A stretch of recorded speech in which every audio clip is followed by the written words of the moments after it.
আচ্ছা, আমরা এখন নেক্সট পার্টটা, এই ক্লাসের নেক্সট পার্টে যাব।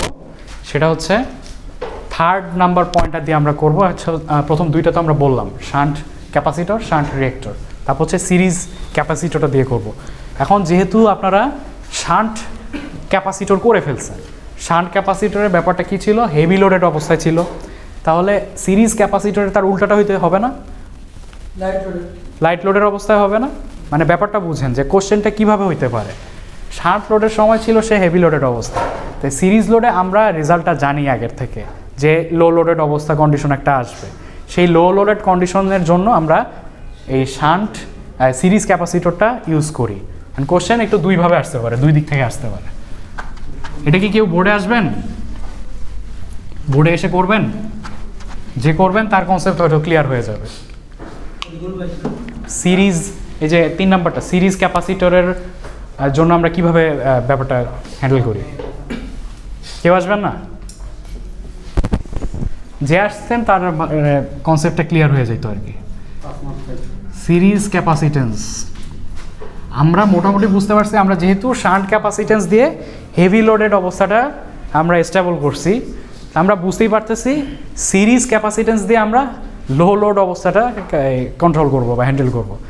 যেহেতু আমরা করতে হবে, আমরা এখন করে দেখি কী অবস্থা হয়। তাহলে দেখেন যে এই যে আমাদের সিরিজ ক্যাপাসিটেন্স মানে হচ্ছে দুইটা ক্যাপাসিটেন্সকে আমরা সিরিজে কানেক্ট করছি। এখন কি ক্যাপাসিটেন্স বাড়বে না কমবে? কমবে। সি এর মানটা কমে গেল, তাহলে আমরা এক্স সি যেটা 1/2πfc, সি এর মানটা যেহেতু কমে গেছে, এক্স সি এর মানটা কমে যাবে। তাহলে রেজাল্টেন্ট যে রিঅ্যাকটেন্সটা এক্সএল মাইনাস এক্সসি, এক্সসিটা কমে যাচ্ছে যেহেতু এক্স এর মানটা কি হবে? বাড়বে। এখন কিউ হচ্ছে আমাদের v²/x, এক্স এর মানটা যখন বাড়বে কিউ এর মানটা কমে যাবে, তাই না? কিউ এর মানটা কমে যাওয়ার মানে কি? রেফারেন্স ছিল তার থেকে, এটা ধরেন ভি রেফারেন্স, কিউ এর মানটা কমে গেছে, তার মানে কি কিউ এর মানটা আমাদের সি এর মান কমে গেলে এক্স এর মান বাড়ার কথা না, সি এর মান কমে গেলে এক্স এর মান বাড়ছে তো। ও আচ্ছা, এটা বলতেছেন? হ্যাঁ হ্যাঁ হ্যাঁ, এটা আগে বলবেন না এই জিনিস, ভাবলে হবে? পুরো সব হিসাব করে ফেলছি। আচ্ছা, এক্সসি হচ্ছে বাড়তেছিল তাই না? তাহলে এক্স কমবে তাই না? এক্স কমার জন্য কিউ বাড়বে না? এত ঠিক আছে তো নাকি? কিউ বাড়বে, তার মানে কিউটা বেড়ে গেছে। আমরা এই সিস্টেমটা ব্যবহার করে কিউটাকে বাড়িয়ে দিচ্ছি, তার মানে কি কিউটা কম অবস্থায় ছিল না, মানে ভিটাও কম অবস্থায় ছিল না, মানে সিস্টেমটা লো লোডেড অবস্থায় ছিল না। আমরা বুঝতে পারছি ব্যাপারটা।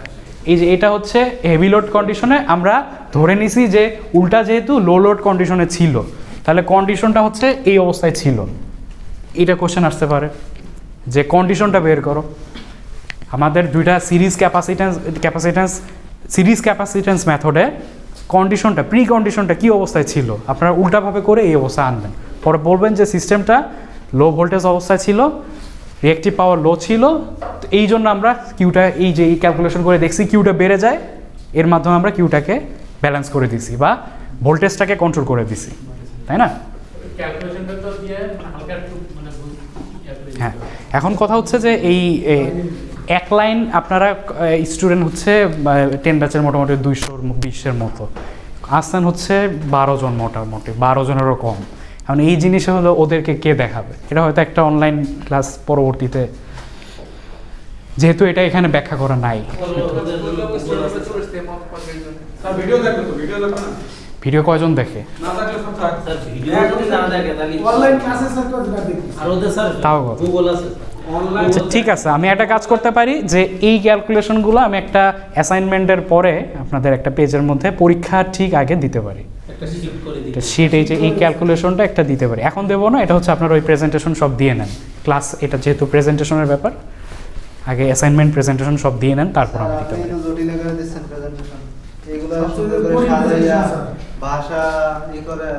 আমি বাংলা ভাষায় বললাম না, আপনারা তো ইংলিশে বলতে হবে, সেটা একটা সমস্যা। ওই জন্য একটা স্লাইড বানাইতে হবে। না না, বাংলায় এটা তো কোনো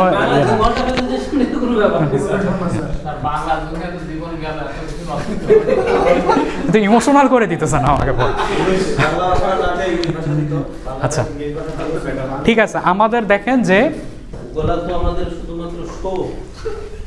একটু আগে একটা ওয়ার্ড লিখলাম না, ভার কম্পেনসেটর। ভার কম্পেনসেট করে হচ্ছে এই যে কয়েকটা উপায়ের মাধ্যমে। আরেকটা উপায় আছে, সেটা দেখা নেই এখানে। আমরা শান্ট রিঅ্যাক্টর দেখছি কিন্তু সিরিজ রিঅ্যাক্টর দেখিনি। এটাও আরেকটা মাধ্যম, তার মাধ্যমে ভার কম্পেনসেট করা যায়। এই তিনটা থেকে আমি দেব। এই তিনটা হচ্ছে আমাদের ভার কম্পেনসেট করতো।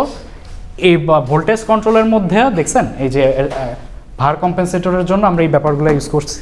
এটার হচ্ছে এই ডিভাইসগুলোকে বলা হয় ফ্যাক্টস ডিভাইস। এটা নিয়ে আমরা নেক্সট ক্লাসগুলোতে পড়বো। এই ফ্যাক্টস ডিভাইসের মাধ্যমে ভোল্টেজ কন্ট্রোল করা হয়। এটা হলো একটা গেল। আর এরপরে দেখেন যে সিঙ্ক্রোনাস ক্যাপাসিটর আছে, তারপর হচ্ছে ট্যাপ চেঞ্জিং ট্রান্সফর্মার আছে, অটো ট্রান্সফর্মার ট্যাপ চেঞ্জিং আছে। এগুলোর মাধ্যমে ভোল্টেজ কন্ট্রোল করা হয়। এর মধ্যে এই দুইটা, এই একটা দেখব, ট্যাপ চেঞ্জিং ট্রান্সফর্মারটা দেখব। সেটা হচ্ছে আমাদের হয়তো স্লাইডে পরে আছে। এর আগে এই যে রিঅ্যাক্টিভ পাওয়ার যে কন্ট্রোলের ব্যাপারটা বলতেছি, সেটা নিয়ে একটু কথাবার্তা আছে এখানে। এটা একটু আমি যে একটু আগে বললাম যে রিয়েল পাওয়ারটা কন্ট্রোল করতে হলে সেটা তো আমাদের জেনারেশন এন্ডে, সেটা ওখানে থেকে রিয়েল পাওয়ারটা কন্ট্রোল করতে হবে। তো রিঅ্যাক্টিভ পাওয়ারটা হচ্ছে আমরা ওখান থেকে এত দূর থেকে লাইনের রিঅ্যাক্টিভ পাওয়ারটাকে আমরা হ্যান্ডেল করতে পারি না। এই জন্য হচ্ছে যেখানে যেখানে আমাদের কিউ এর মানটা কমে যেতে পারে সেখানে সেখানে আমরা ওই ব্যাপারগুলো ফ্যাক্টস ডিভাইসগুলো লাগাই দিয়ে কিউ এর মানটা কম্পেনসেট করি। এটা কোথায় হইতে পারে বলেন? একটা ইন্ডাস্ট্রি আছে, সেখানে অনেকগুলো ইন্ডাকশন মোটর ইউজ হইতেছে। এই ইন্ডাকশন মোটর ইউজ করার মাধ্যমে কি আমাদের কিউ এর মানটা তো কমে যেতে পারে, তাই না? কিউ এর মানটা কমে যেতে পারে, সেখানে ইন্ডাকটিভ লোডের সময় কিউ এর মানটা কমে যায় অলওয়েজ। সেই ইন্ডাকটিভ লোডওয়ালা কারখানাগুলোর যে ট্রান্সমিশন লাইনে আছে সেখানের সাথে আমরা যদি ফ্যাক্টস ডিভাইস কানেক্ট করে দিই, তাহলে কিউটাকে আমরা কনস্ট্যান্ট রাখতে পারবো না। হ্যাঁ, এইগুলো আমরা চিন্তা করতে হবে। এখানে সেই কথাগুলো একটু দেয়া আছে যে প্রথমে একটু দেখেন যে the variation of voltage at a node is an indication of unbalance between the reactive power generated and consumed. মানে যেটা আমি বললাম যে ওই যে রিঅ্যাক্টিভ পাওয়ার জেনারেশনের চেয়ে যদি কনজামশনটা কম হয় তাহলে আমাদের কিউ বাড়ে না, কিউ বাড়ার জন্য ভি বাড়ে। এইটাই হচ্ছে এই লাইনটাতে বলা আছে। If the reactive power generator is greater than consume, voltage goes up and vice versa. যেটাই লাল কালারে সেটাই আমি এতক্ষণ বলছিলাম। আচ্ছা, reactive power compensation should be done as close as possible to the inductive load since reactive power it is difficult to transfer on the grid. যেটা আমি বললাম যে সব জায়গায় তো আমরা প্রথম থেকে আমরা রিঅ্যাক্টিভ পাওয়ার কন্ট্রোল করতে পারি না। যেখানে যেখানে আমাদের লোড থাকবে সেখানে সেখানে আমরা কমে যেতে পারে কিউ, সেখানে ইনস্টল করতে হবে কিউটা। তারপর কি leads to the extra losses on the lines, তারপর leads to voltage drop on the lines limiting their capacity. তাহলে এই ব্যাপারগুলো একটু দেখে নেবেন। এরপরে দেখেন যে একটা ওই যে লাইনটা, যে ছবির লাইনটা বোর্ডে যে আঁকছি সেটা একটু এখানে দেখানো হয়েছে যে আমাদের যখন কিউটা জেনারেট হয় বেশি, তার মানে ভোল্টেজটা আপ হয়ে যায়। এখন এই যে মানে কি একটা শিটের উপর থেকে টান মারতেছে কিছু একটা, তাহলে শিটটা উপর দিকে উঠে যায় না? তাহলে সেই পরিমাণ যদি আমরা নিচের থেকে একই ফোর্স দিয়ে টানি তাহলে একটা প্লেন শিট আমরা পাবো না। এই ব্যাপারটাকে ওই যে ওখানে যে দেখাইছি সেটা এখানে দেখানো হয়েছে। আর এই লেখাটাও একটু এখানে দেওয়া হয়েছে, এটা একটু দেখে নিতে হবে। এগুলো আসলে ওই যে একটু ছোটোখাটো 2-3 নম্বরের কোশ্চেনে আসতে পারে যে রিঅ্যাক্টিভ পাওয়ার কন্ট্রোলের ভিজুয়াল রিপ্রেজেন্টেশনটা কীরকম হবে ভোল্টেজ দিয়ে আর রিঅ্যাক্টিভ পাওয়ার দিয়ে দেখাইতে বলতে পারি, তখন এই জিনিস আঁকতে হইতে হবে। ঠিক আছে? আচ্ছা, এরপরে হচ্ছে আপনাদের পরিচিত জিনিস tap changing transformer. Tap changing transformer দিয়েও আমরা ভোল্টেজটাকে কন্ট্রোল করতে পারি। এটা মনে হয় বেশি আমার টাইম না নিলেও হবে। এখানে দেখেন যে একটা প্রাইমারি সাইড আছে, সেকেন্ডারি সাইডে অনেক ট্যাপড অবস্থায় আছে। এখানে যদি আমরা এটা যেহেতু মুভেবল আর্ম, এটা যখন 1-এর সাথে কানেক্ট হয় তখন ভোল্টেজটা সবচেয়ে কম না। যখন হচ্ছে আমাদের ভোল্টেজটা কম দরকার আমরা কাঁটাটা ঘুরে 1-এ দিই, আবার যখন বেশি দরকার 2-তে দিই, 3-তে দিই, 4-এ দিই, এভাবে দিই। এটা এখানে বলা আছে। আর এই ফর্মুলার সাথে তো সবাই পরিচিত, VP/VS NP/NS। তার মানে কি এখানে হচ্ছে 1-এ যখন থাকে টার্নটা কম থাকে জন্য আমাদের ভোল্টেজটা ড্রপ হয়ে যায় সেকেন্ডারিতে, আর এরপরে যখন বাড়াতে থাকি এনটা বাড়ার জন্য ভিপিটা বাড়তে থাকে, তাই না? এটা এখানে দেখানো হয়েছে। আর এই দুইটা ট্যাপ চেঞ্জিং ট্রান্সফর্মার, প্রথমটা হচ্ছে অফলোড ট্যাপ চেঞ্জিং ট্রান্সফর্মার। তার মানে হচ্ছে আমরা যখন এই ট্যাপটা চেঞ্জ করব তখন কি লোডেড অবস্থায় থাকবে? তখন কিন্তু লোডেড অবস্থায় থাকবে না, অফলোড অবস্থায় থাকবে। যদি লোডেড অবস্থায় থাকে তাহলে কি প্রবলেম হইতে পারে? এটা ধরেন যে এইটা আমরা এখান থেকে 1 থেকে 2-তে নেব, এখন কোনো কারণে আমাদের লোড অবস্থায় রাখছি, তখন আমরা চেঞ্জ করতেছি ট্যাপটা। 1 থেকে 2-তে নেওয়ার আগেই আমাদের ট্যাপ যে হ্যান্ডটা সেটা ভেঙে গেল। হ্যাঁ, হান্টিং এটা কি বল, হঠাৎ করে স্যার ভোল্টেজের পরিবর্তন হচ্ছে না। হ্যাঁ, হান্টিং হবে স্যার। হান্টিং আর্কের ব্যাপার বলতেছেন, আর্ক ক্রিয়েট বা এরকম কিছু? এইভাবে না, হান্টিংটা কলা দুলনের টাইপের না। আচ্ছা, ঠিক আছে। মোটর যদি এসে মোটর থাকে তাহলে হান্টিং হয় স্যার। ভোল্টেজ হঠাৎ করে বাড়লে বা মোটর হবে ট্রান্সফরমার না, এই ট্রান্সফরমার না, আমি লাইনের কথা বলছি। আচ্ছা, ঠিক আছে, লোড সাইডে। ঠিক আছে। তাহলে দেখেন যে এখানে আমরা আর্ম ভাঙার বিষয়, ও আচ্ছা আচ্ছা, সেটাই তো আমি এখন বলবো। যে এই যে ধরেন যে 1 থেকে আমরা 2-তে যাব, এই যে হাড়টা আছে না, এই কাঁটাটা, এটা কোনো কারণে ভেঙে গেল, এটাই তো আমি এখন বলতেছি। এটার কথা বলতেছিলেন আপনি? আচ্ছা, তাহলে লোডেড অবস্থায় যখন থাকবে, অনলোড অবস্থায় যখন মনে করেন যে আমরা ভেঙে গেল হাড়টা, তখন কি 2-তে যাওয়ার কন্ট্যাক্টটা করতে পারছে সে? তখন কিন্তু এই যে 1 আর 2 এর মাঝে একটা আর্ক ক্রিয়েট হচ্ছে। এটা হচ্ছে তখন তো আর এই সার্কিটটা হাতটা ঝুলে আছে, এর মাঝখানে একটা ভোল্টেজ ক্রিয়েট হয়ে যাবে না, যেহেতু সার্কিটটা ফিল আপ হয়নি। আর্ক পড়াইছি আমি আপনাদেরকে, পড়াইছি না? Corona effect, arc. হ্যাঁ, আচ্ছা, এটা একটা হলো সমস্যা। আর আরেকটা সমস্যা হচ্ছে, ধরেন যে 1 নাম্বার থেকে সে 2 নাম্বারে যেতে চায়, এখানে আছে, এখান থেকে 2-এ যেতে চায়, এমন একটা সিচুয়েশন ক্রিয়েট হলো, সে 2-এ টাচ করার আগে 1 থেকে টাচটা কমপ্লিট উঠে যায় নাই, বা 1-এও আছে, সে 2-এও আছে, তখন কি হবে? এখানে একটা শর্ট সার্কিট ক্রিয়েট হবে, তখন হচ্ছে উইন্ডিংটা গরম হয়ে নষ্ট হয়ে যেতে পারে। এটা হলো যে অফলোড ট্যাপ চেঞ্জিং ট্রান্সফরমারের যদি আমরা লোডেড অবস্থায় চেঞ্জ করতে চাই ট্যাপটা, তখন কী ধরনের সমস্যা হয়, এটা হলো এখানে দেয়া আছে। ক্লিয়ার? এটাও কিন্তু ফাইনালের জন্য ইম্পর্টেন্ট টপিক। এটা হলো অফলোড অনলোড ট্যাপ চেঞ্জিং ট্রান্সফরমার। ছবিগুলো একটু দেখবেন, ছবিগুলো হচ্ছে বাসায় প্র্যাকটিস না করলে দেখবেন যে হিজিবিজি লাগবে, পরীক্ষায় আঁকতে পারবেন না। অনলোড ট্যাপ চেঞ্জিং ট্রান্সফরমারের সুবিধাটা কি? আমাদের হচ্ছে লোড অন রাখা অবস্থায় আমরা ট্যাপটা চেঞ্জ করে দেব, সেটা হচ্ছে হ্যাঁ হ্যাঁ কি বললেন? হ্যাঁ, লোড অবস্থায় চেঞ্জ। আচ্ছা, এখানে দেখেন যে আমাদের আগের মতোই, যদি মনে করেন যে আমাদের কম ভোল্টেজ দরকার, তাহলে আমাদের এ এবং বি দুইটাই ক্লোজ করে রাখতে হবে, তার সাথে 1A এবং 1B ক্লোজ করে রাখতে হবে। তাহলে দেখেন এই যে এখান থেকে সার্কিটটা ফিল আপ হয়েছে, এটাও ফিল আপ, তারপর এটা ফিল আপ, তার মানে সে সবচেয়ে কম টার্ন পাইতেছে না দুই দিক থেকে, তার মানে সে হচ্ছে সবচেয়ে কম ভোল্টেজ দরকার তার।